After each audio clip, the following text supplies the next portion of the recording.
Kdo říká, že v knihovně je nuda, pravděpodobně nikdy neřezal 100 vstupenek těsně před otevřením.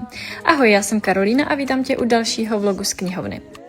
Den začal ovesnou kaší, jako téměř každý den. Ve tvoření snídaní jsem dost nudný člověk. Ráno jsem pak začala Facebookem a nebylo to scrollování, ale oznámení čtenářům, že spouštíme prodej lístků na akci. Pak se mi běžela vytisknout, nařezat, očíslovat a orazítkovat a protože se blížilo 9 hodin, tedy čas otevření knihovny, tak jsem běžela zapnout počítače a celkově připravit pult. Rozsvítit, nachystat knížky, blablabla, známe to z předchozích vlogů. Dopoledne bylo naprosto šíleně hektický, chodili jeden za druhým čtenářem a já jsem absolutně nestihala nic natáčet. Já jsem byla ráda, že jsem vůbec stihla se napít a zase vyběhnout zpátky zakládat knížky do regálu.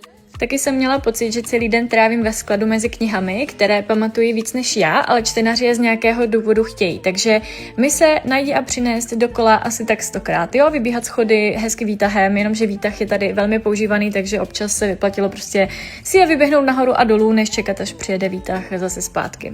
Odpoledne jsem pak netrávila za pultem, ale u sebe v kanceláři, takže jsem plánovala zase nějaké příspěvky na Facebooku, což uvidíte hnedka za chviličku, potom co dohledám knížku ve skladu, což mi kolikrát zabere dost času.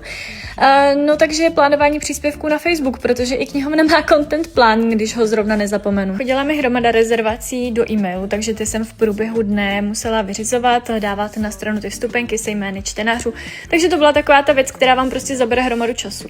A potom menší refresh, takže vůně, lesk, narty a nakrémovat ruce a můžeme pokračovat dál. A tady jsem dál balila a olepovala knížky, ty nové, co jste viděli. Balení zabere strašně moc času a je to strašně nudná věc, takže jsem vám to tady zrychlila, abyste měli představu, jak to vypadá. Ale zároveň jsem vás tady neunudila k smrti, no a tohle to jsem udělala ještě asi tak 30krát a měla jsem svoji denní dávku balení hotovou. Bolí z toho ruce, bolí z toho záda a taky krk, takže je to jedna z mých nejméně oblíbených věcí. No a potom ještě mini jahodová svačinka.